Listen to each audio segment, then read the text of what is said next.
Fala galera, Eudris aqui trazendo mais um conteúdo sobre o Remax. Nesse vídeo eu vou passar para você como criar um chatbot de maneira simples, de maneira organizada.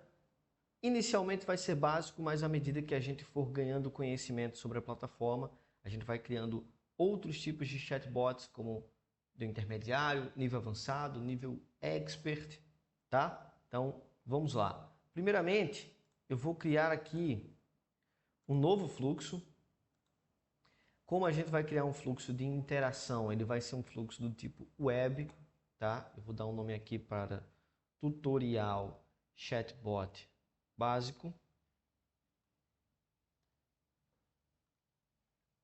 Bom, então, como eu já falei em outros vídeos, sempre vai iniciar com uma etapa de start. É ele quem determina onde o seu fluxo inicia, tá? E aí eu vou criar, por exemplo, uma pergunta aqui que ela vai ser uma pergunta de saudação. Poderia ser uma mensagem também, mas eu prefiro sempre criar uma pergunta porque eu gosto de saber alguma informação do cliente antes de iniciar, como por exemplo o nome, para eu trazer uma personalização nas minhas mensagens, tá? Uma coisa que eu gosto muito de fazer, que é uma boa prática, é sempre que eu crio uma etapa, eu dou um nome para ela. Por exemplo, essa aqui que é uma etapa de saudação, eu renomear e dar o nome saudação, para depois eu conseguir identificar isso de maneira mais simples, tá? E como nessa primeira pergunta eu vou perguntar o nome do cliente, então eu vou criar uma pergunta do tipo texto. Vou adicionar uma pergunta do tipo texto. E aqui eu posso já adicionar a minha mensagem, né? Olá, e eu adicionar um emoji. Esse emoji você pode adicionar diretamente por aqui, tá? Você clica nesse botõezinhos aqui, nessas dois símbolos de menor e maior, né? Clica nele, vai aqui em emoji e aí vai ter vários emojis para você adicionar aí dentro. E numa mensagem, por exemplo, o olá, eu gosto de colocar essa mãozinha aqui, né, para dar uma interatividade um pouco maior. Fazer uma boas-vindas, né? Seja bem-vindo ou bem-vinda ao atendimento do Remax, certo? E em seguida eu já faço a pergunta. Antes de mais nada, por favor, aliás, como posso te chamar? E aí a resposta que esse cara me der, né, eu quero salvá-la, salvar em algum lugar.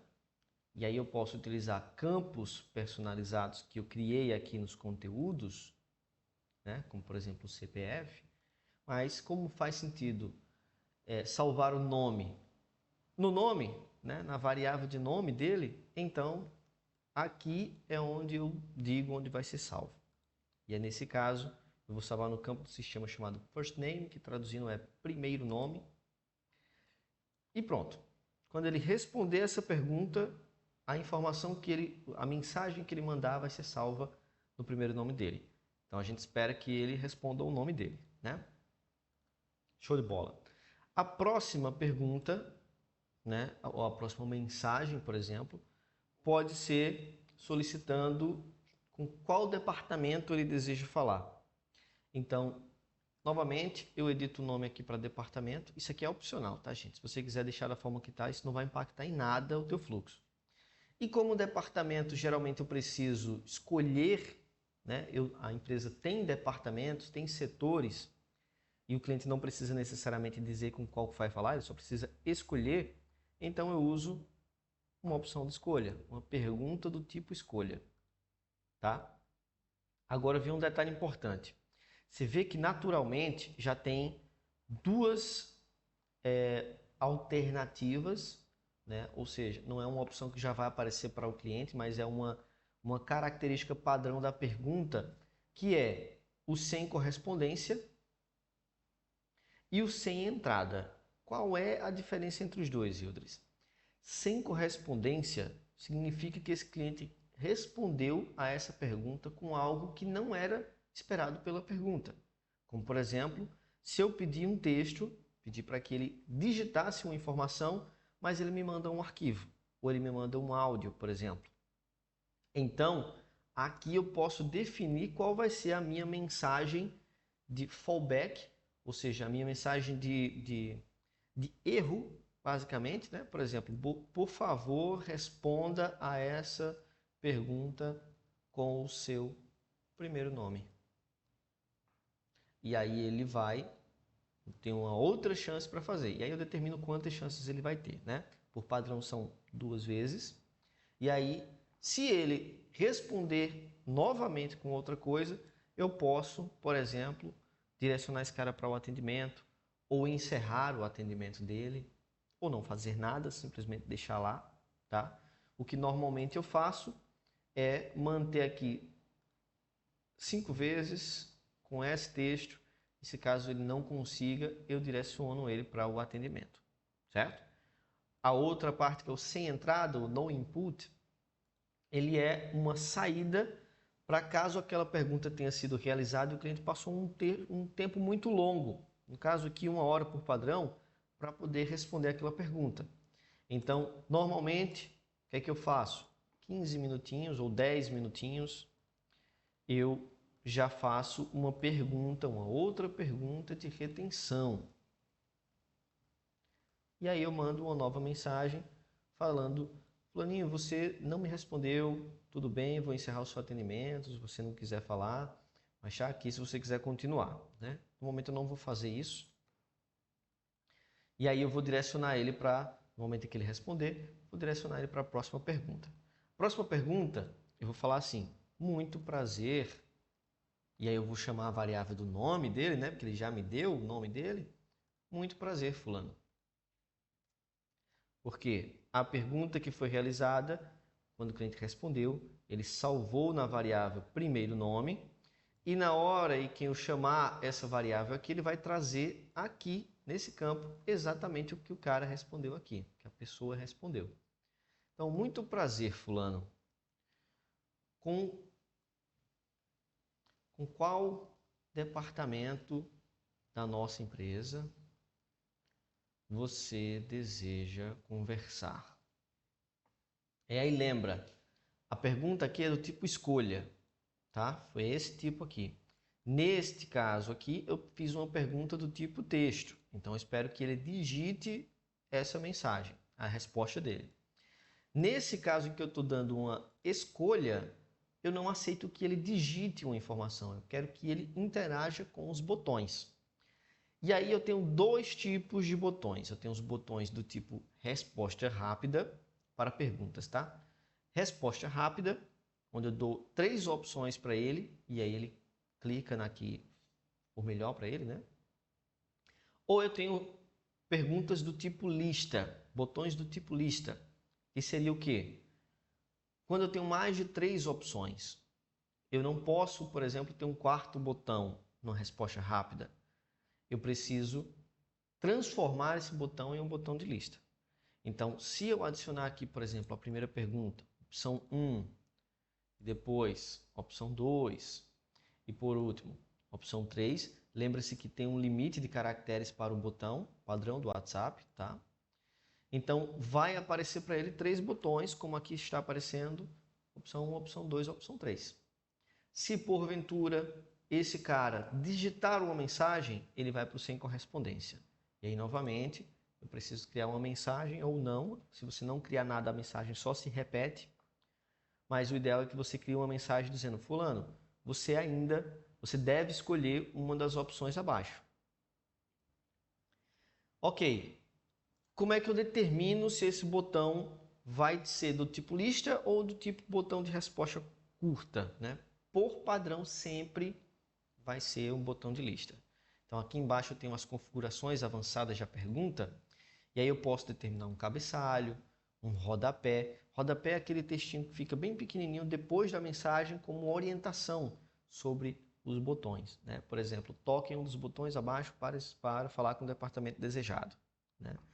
E eu escolhi aqui o estilo da resposta rápida. Nesse caso eu quero botões, porque eu só tenho 3 botões, ok? Mas se eu tivesse mais de 3 botões, eu devo escolher o padrão, que é a lista, tá?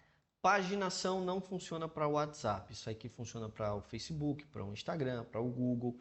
Ou seja, quando você tem muitos botões, né? Vários botões, várias opções, como um catálogo, por exemplo, e você quer paginar essas. Cada página 5 itens será exibido, ao invés de mostrar todos os itens de uma vez. Ok? Então, neste caso aqui eu vou dar uma orientação, toque em um dos botões, ou por exemplo, escolha um dos departamentos abaixo. Vamos supor que o meu departamento fosse vendas, suporte e financeiro. Ok? Venda, suporte financeiro. E aí eu quero adicionar uma outra, que vai ser falar com o atendente.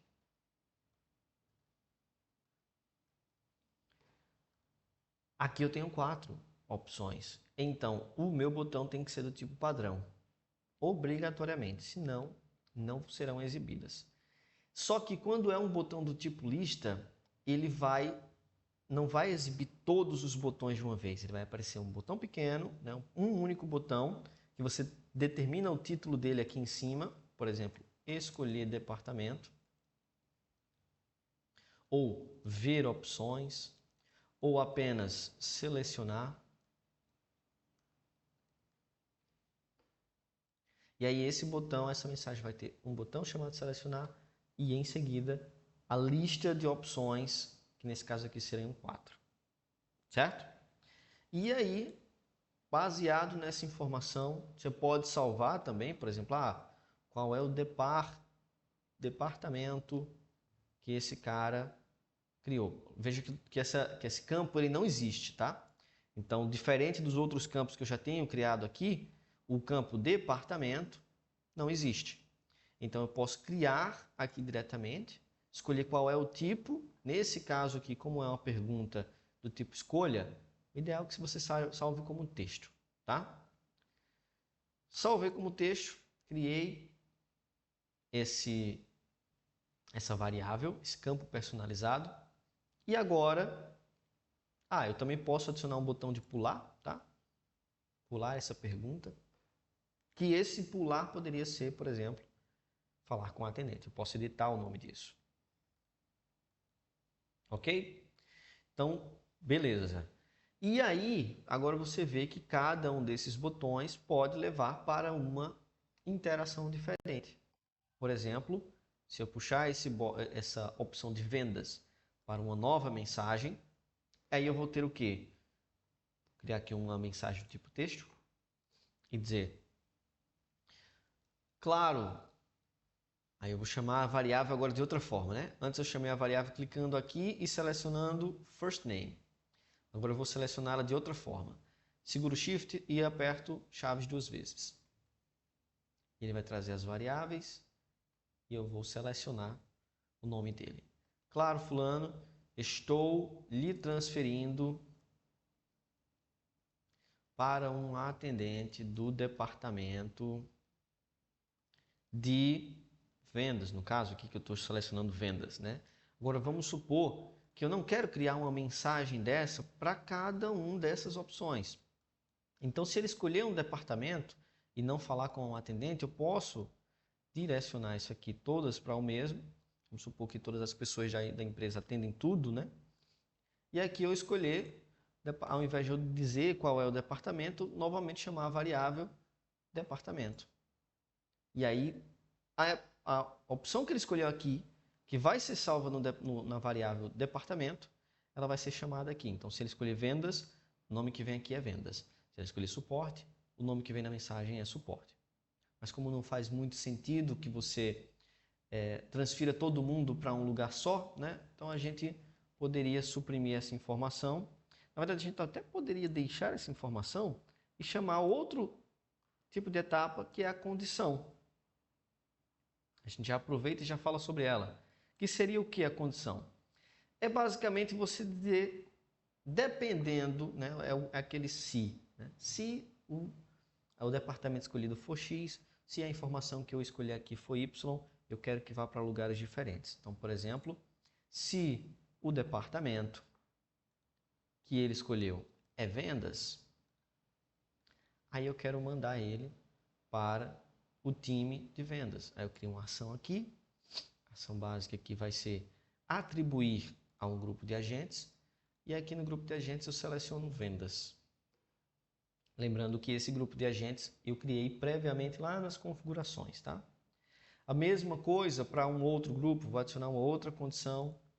Eu vou dizer de novo, departamento é suporte. E aí eu novamente puxo uma nova ação e determino aqui que o grupo ao qual ele vai ser atribuído vai ser o grupo de suporte. Ok? Clicando nesse botãozinho aqui, eu organizo o fluxo. Então, se tiver um item lá, um item aqui, o meu fluxo estiver todo feio assim, por exemplo, se eu clicar aqui, ele organiza o fluxo. Show de bola? Pronto. Então, eu vou criar só mais um aqui para a gente fazer ele completo. Aqui vai ser o departamento financeiro.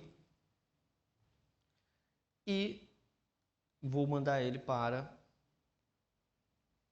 Aqui, na verdade, eu nem precisaria, tá? Mas eu vou finalizar só para mostrar para vocês. Financeiro. Ok.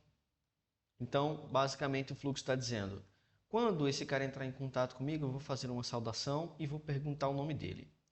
Quando ele me responder, eu vou saudá-lo, né? Muito prazer, fulano, trazendo já o nome que ele colocou lá como sendo o nome dele. E pergunto qual departamento, em uma pergunta do tipo escolha, em que eu dou opções para esse cliente, qual departamento ele deseja falar. Se ele escolher algum departamento, eu vou mandar uma mensagem personalizada com as variáveis e em seguida jogar dentro de uma condição, que o nome dessa condição aqui provavelmente vai ser departamento ou triagem do departamento, por exemplo. E aqui, agradecimento. E ele vai direcionar para o departamento, seja de vendas, seja do suporte, seja do financeiro. Se porventura ele escolher falar com o atendente, aí vamos supor que o padrão é que a gente distribua isso para o departamento de suporte. E se ele escolher a opção pular, que aqui eu normalmente não utilizo, não acho que seja muito interessante, mas se ele escolher essa opção, você poderia direcionar para outro lugar. Detalhe importante, muito importante. Quando eu transferir ele para o departamento, sempre eu tenho que pausar essa automação, porque se ele mandar uma nova mensagem, a automação vai voltar e o bot reinicia. Então eu devo falar com o humano para pausar as automações e adicionar aqui quanto tempo eu vou pausar. Por exemplo, o tempo máximo que é 10.000 minutos. E aí eu tenho que fazer isso para cada uma delas, ou eu poderia criar mais uma, por exemplo, pegar esse aqui e duplicar, e eu dizer para que todos os fluxos aqui sejam direcionados para que neste fluxo aqui eu faça a pausa do bot.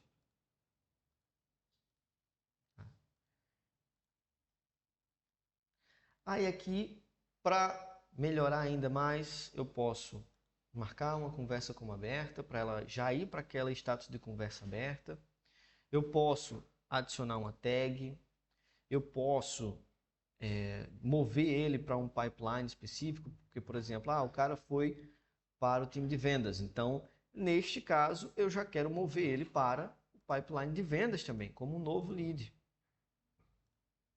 Ou coloca até alguma informação aqui se precisar.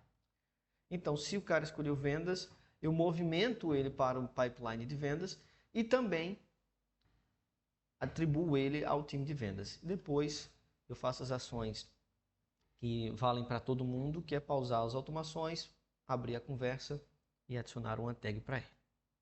Ok?